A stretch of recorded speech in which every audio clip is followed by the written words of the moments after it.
Hello everyone, welcome to intensive classes. In this video, we are going to discuss 10 important legal questions for your BLLB entrance examination. इस video में हम लोग 10 important legal aptitude के questions देखेंगे जो कि BLLB entrance examination में पूछे गए हैं। पहला क्वेश्चन आपका, a person arrested by a police officer can be kept in custody for option A 1 hour, option B 2 hour, option C 2 days, option D 24 hours. तो इसका करेक्ट क्या होगा? Correct answer option D, that is 24 hours. 24 घंटे के लिए आपको police पकड़ के रख सकती है, उसके बाद उन्हें कोर्ट में आपको हाजिर करना होगा। अगला क्वेश्चन देखते हैं, ट्रिपल तलाक matter in supreme court was heard by bench of. जो ट्रिपल तलाक का मैटर था वो सुप्रीम कोर्ट में सुना गया, उसका जो जजमेंट हुआ था वो आपको ये जो ट्रिपल तलाक का मैटर है, एक पहले तो केस बता देता हूँ आपको। Shayara Bano versus union of India, Shayara Bano versus union of India.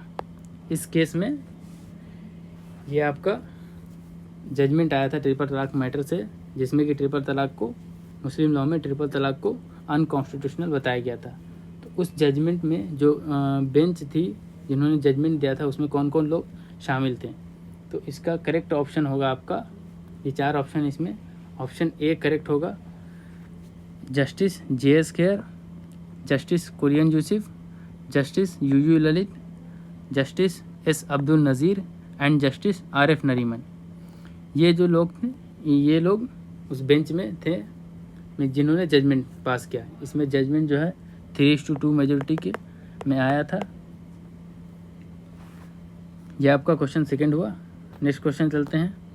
अगला क्वेश्चन आपका 3rd number, accused means, accused का मतलब क्या होता है? Option A plaintiff, option D defendant, option C alleged wrong doer, option D who has committed the crime. तो इसका क्या होगा correct? Accused means option C alleged wrong doer. Allege किसको कहते हैं? जिस पर इल्ज़ाम लगता हो। एक्यूज्ड, एक्यूज जो है जिस पर इल्ज़ाम लगता हो। फॉर एग्जांपल अगर किसी पे आपने इल्ज़ाम लगाया है चोरी का तो वो एक्यूज्ड है, उस पर प्रोसीडिंग चलेगी कोर्ट में, और जब उस पर जो इल्ज़ाम साबित हो जाता है तब वो फिर कन्विक्ट हो जाता है। और ये जो टर्म है आपका एक्यूज्ड, ये क्रिमिनल लॉ में यूज़ होता है, क्रिमिनल लॉ। ये इसकी option A and option B ये दोनों जो है ये सिविल लॉज से डील करते हैं, सिविल लॉज। ठीक है, अगला क्वेश्चन देखते हैं। Question number 4, mains Riya is a concept in criminal law, what does it mean? Mains रिया जो क्रिमिनल लॉ का कॉन्सेप्ट, इसका मतलब क्या होता है? Option A criminal intention, option B criminal act, option C man's wrong act, option D none of the above. ये जो है आपका मेंस रिया, मेंस रिया क्या क्रिमिनल लॉ का कॉन्सेप्ट है। Mens rea generally option A इसका correct होगा, criminal intention. ये इंटेंशन को डिफाइन करता है। अगर आपको किसी भी तरह का क्राइम करना हो तो एक तो क्रिमिनल एक्ट हो गया और उसके पीछे भी आपका क्रिमिनल इंटेंशन है, तो तभी आप कन्विक्ट होंगे। जो मेंस रिया है, एक आपको लीगल मैगजीन पढ़िएगा, एक्टस नॉन फेसिट्रियम निसी मीन्स सिट्रिया, निसी मीन्स सिट्रिया मीन्स जो क्या है कि जो एक्ट वो कर रहा है वो गिल्टी तो है, उसके साथ साथ मेंस रिया भी होनी चाहिए, अदरवाइज वो क्रिमिनल एक्ट नहीं कहलाएगा। अगला देखते हैं, next question 5th number, Vishakha versus state of Rajasthan is a famous case related to. Option A rape, option B murder, option C sexual harassment at work place and option D unnatural offences. जो Vishakha versus state of Rajasthan का case था वो किससे related था? तो इसका correct answer होगा option C sexual harassment at work place. इसमें क्या, ये 1997 का केस है, ये आपके 1997 का केस। ठीक है, इसमें क्या हुआ था, विशाखा गाइडलाइन इशू हुई थी to prevent harassment at work place. इसमें विशाखा गाइडलाइन जो इशू हुआ था वो क्या, किस लिए? वर्क प्लेस पर जो वुमेन के साथ हरासमेंट होती है उसे रोकने के लिए। अगला क्वेश्चन देखते हैं आपका 6 नंबर, यूबीजस इबिरिबिडियम मीन्स, यूबीजस इबिरिबिडियम का मतलब क्या होता है? Option A, where there is any right there is remedy. Option B, laws are universally known. Option C, it is law which creates rights and duties. And option D, justice is the only remedy. तो इसका क्या होगा? ये एक Latin मैगजीम है, legal मैगजीम, यूबीजस इबिरिमिडियम। इसका answer होगा आपका where there is any right there is remedy. जहाँ पे आपका राइट है और वो इन्फ्रिंज हो रहा हो तब आपको रेमेडी मिलेगी, उसका मुआवजा मिलेगा। अगला क्वेश्चन देखते हैं हम, 7 number, defamation bye means of writing और प्रिंटिंग इज कॉल्ड। डिफेमेशन जो है आपका, डिफेमेशन दो तरह से होता है, एक लिखा हुआ डिफेमेशन, एक वोकली मीन्स वॉइस के थ्रू कह करके बोला हुआ डिफेमेशन। तो डिफेमेशन दो तरह का होता है। यहाँ पे क्या, defamation bye means of writing और प्रिंटिंग, लिख करके या कहीं छाप करके, प्रिंट करके, तो उसे क्या कहते हैं? तो ऑप्शन ए लीबर, option B libel, option C लेक्स एक्सक्रिप्टा, ऑप्शन डी सिलेंडर। तो इसका करेक्ट आंसर होगा option B, that is libel. जो आपका डिफेमेशन है, डिफेमेशन दो तरह के होते हैं। डिफेमेशन जो है आपके दो तरह के होते हैं, एक होता है लीबल और दूसरा होता है सिलेंडर। लीबल क्या हुआ? लिखा हुआ, रिटन में, राइटिंग में या फिर प्रिंटिंग, तो लीबल हो गया। सिलेंडर क्या हुआ? बोला हुआ, ठीक है। सिलेंडर वॉइस में, वो हो गया सिलेंडर डिफेमेशन का। अब डिफेमेशन जो है आपके सेक्शन 499 ऑफ आईपीसी में डिफाइंड है आपका डिफेमेशन। डिफिनेशन क्या है? 499 ऑफ आईपीसी में। इसका पनिशमेंट जो आपको मिलेगा सेक्शन 500 ऑफ आईपीसी, वहाँ पनिशमेंट दिया गया डिफेमेशन का, ठीक है। नेक्स्ट क्वेश्चन देखते हैं हम लोग, question number 8, what is meant by locus standi. Locus standi का मतलब क्या होता है? Option A standing before the police station, option B standing the local custom, option C a right to stand before the court, option D a local authority. तो इसका correct क्या होगा? Option C, a right to stand before the court, ठीक है। A right to stand before the court, आपके पास right है court के सामने अपना स्टैंड लेने का। अगला क्वेश्चन देखते हैं, that is 9 number, protection from double jeopardy. ये डबल जियोपार्डी से रिलेटेड क्वेश्चन है। प्रोटेक्शन फ्रॉम डबल जियोपार्डी का मतलब क्या होता है? पहली तो ये डबल जियोपार्डी आपके कौन से आर्टिकल में दिया गया है? कॉन्स्टिट्यूशन आर्टिकल 20, आर्टिकल 20 क्लॉज 2 है ये आपका डबल जियोपार्डी। क्वेश्चन ऑप्शन देख लेते हैं, उसके बाद फिर इस पर एक्सप्लेन करेंगे थोड़ा। Option A, no person shall be compelled to be a witness in the same case simultaneously. Option B, no person shall be sued for a civil wrong and prosecuted for an offence simultaneously. Option C, no person shall be punished for the same offence more than once. And option D, no person shall be prosecuted for two offences simultaneously. तो इसका जो है option, question 9 का option C correct होगा। No person shall be punished for the same offence more than once. अगर आपने कोई offence किया है तो अगर उसका पनिशमेंट आपको मिल गया है कोर्ट के थ्रू, तो आपको दोबारा फिर सेम ऑफेंस के लिए पनिशमेंट नहीं मिलेगा। यही प्रोटेक्शन है। आपका आर्टिकल 20 से गवर्न होता है। Article 20 conviction, protection of conviction of offences, protection from conviction of offences, ये आपका है protection, protection from conviction of offences. ये आपका इसमें क्या है? 3 क्लॉजेज हैं, 20 क्लॉज 1, 20 क्लॉज 2 एंड 20 क्लॉज 3। तो clause 1 x post factor law से डील करता है, क्लॉज 2 आपका डबल जियोपार्डी हो गया, एंड क्लॉज 3 सेल्फ इंक्रिमिनेशन। वो आपको ये तीनों जो है आर्टिकल 20 में मिलेंगे, और डबल जियोपार्डी भी उसी में है।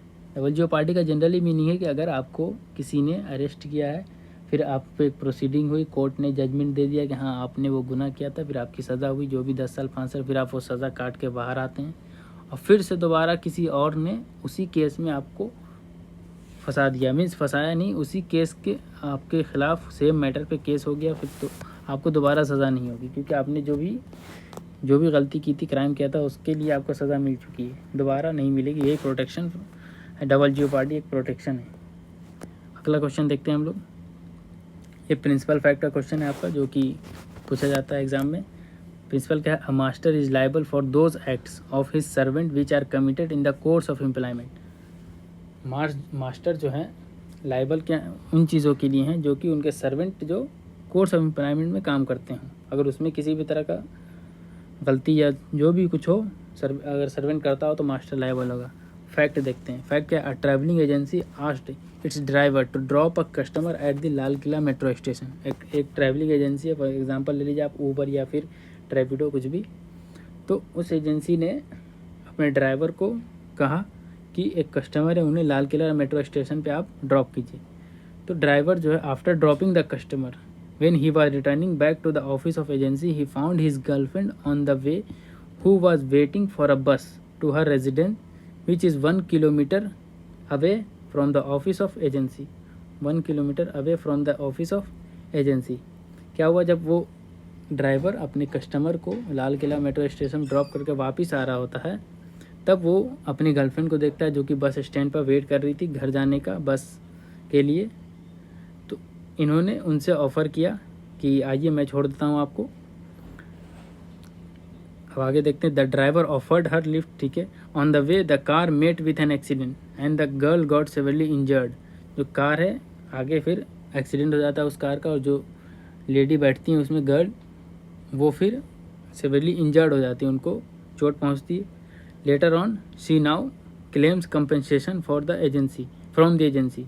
वो फिर कंपनसेशन क्लेम करने लग जाती है एजेंसी से कि आपकी गाड़ी के से मेरा एक्सीडेंट हुआ है, आपकी गाड़ी में बैठी थी मैं, एक्सीडेंट हुआ मेरा, मुझे चोट लगी, तो आप कंपनसेशन देने दीजिए। तो इसमें यह आपका फैक्ट हो गया, प्रिंसिपल हो गया। अब इसके क्वेश्चन देखते हैं। ऑप्शन क्या है? Option A, a girl will succeed as the driver was driving in the course of employment. पहला क्या है? Girl will succeed as the driver was driving in the course of employment. Option B, the girl will not succeed as the driver was not driving in the course of employment। Option C, the girl will not succeed on the basis of strict liability of this agency। Option D, the girl will not succeed as she took free lift from her boyfriend। She would rather be liable to pay the fare to the agency and be prosecuted। तो ये जो question है आपका 10 number, इसका correct option होगा B, option B. That is, the girl will not succeed as the driver was not driving in the course of employment। क्या होता है इसमें कि जो ड्राइवर हैं वो कोर्स ऑफ एम्प्लॉयमेंट में काम नहीं कर रहे थे। उनका कोर्स ऑफ एम्प्लॉयमेंट इतना था कि अपने कस्टमर को मेट्रो स्टेशन पे छोड़िए और वापस आप एजेंसी आइए। आप बीच में अगर किसी को लिफ्ट दे रहे हैं अपने पर्सनल वर्क की वजह से या फिर किसी भी रीज़न से, वो ऑफिस का कंसर्न नहीं है, उसके बाद अगर किसी भी तरह का एक्सीडेंट वगैरह हो तो वो फिर आप लायबल होंगे पर्सनली, वो ड्राइवर लायबल होगा। जो भी लायबिलिटी होगी, एजेंसी की कोई भी लायबिलिटी नहीं आएगी इसमें। तो ऑप्शन सी करेक्ट होगा इसका, ठीक है। तो ये आपके 10 क्वेश्चंस हुए। Thank you for this. And आपका अभी ये देखते हैं थोड़े क्वेश्चन, इसका आंसर आप कमेंट में बताइएगा। क्वेश्चन क्या है इसका मैं बताया था आपको। एन एग्रीमेंट, मैं पढ़ देता हूँ एक बार। Principle, an agreement is enforceable at law if parties competent to contract enter into it with free consent for consideration. An agreement is enforceable at law. Agreement क्या इन्फोर्सिबल एट लॉ तब होगा जब एग्रीमेंट करने वाले जो party हैं contract में वो फ्री कंसेंट दे दें और कॉम्पिटेंट हो कॉन्ट्रैक्ट करने के लिए। सबसे कॉम्पिटेंसी ज़रूरी है। कॉम्पिटेंसी में सबसे मोस्ट क्या मेजर होने चाहिए, साउंड माइंड के होने चाहिए वगैरह वगैरह। तो ये सब आप जब पढ़िएगा लॉ तो आगे वो पढ़िएगा। बट यहाँ पे सीधा सीधी दिया गया कॉम्पिटेंट टू कॉन्ट्रैक्ट होने चाहिए। अब ऑप्शन क्या इसका फैक्ट पढ़ते हैं। N extraordinary intelligent and matured boy of 17 years enters into an agreement with a man to sell his new iPhone for a sum of ₹5,000। N extraordinary intelligent matured boy एक है लड़का जो कि 7 years का है, तो वो एग्रीमेंट करता है एक आदमी से अपने आईफोन सेल करने का 5,000 में। He accept the money but later on changes his mind and refuses to deliver his iPhone. वो बॉय जो है 17 years का, उन्होंने मनी एक्सेप्ट कर लिया मैन से, फिर बाद में अपना माइंड चेंज कर दिया और रिफ्यूज़ करने लगा वो फ़ोन डिलीवर करने से। The man files a suit for a specific performance. फिर जो पर्सन है उसने स्पेसिफिक परफॉर्मेंस के लिए सूट फाइल कर दिया। अब क्या होगा इसमें, क्या वो सक्सीड करेगा तो ऑप्शन आप पढ़ लीजिए, a man will get the phone as it was a valid agreement. Option B, the man will not succeed as the consideration was too low. Option C, the man will not succeed as the boy did not enter the agreement with free consent. Option D, the man will not succeed as the agreement was not valid. तो इसका correct answer क्या होगा आप लोग comment में बताइए, reason भी बताइए।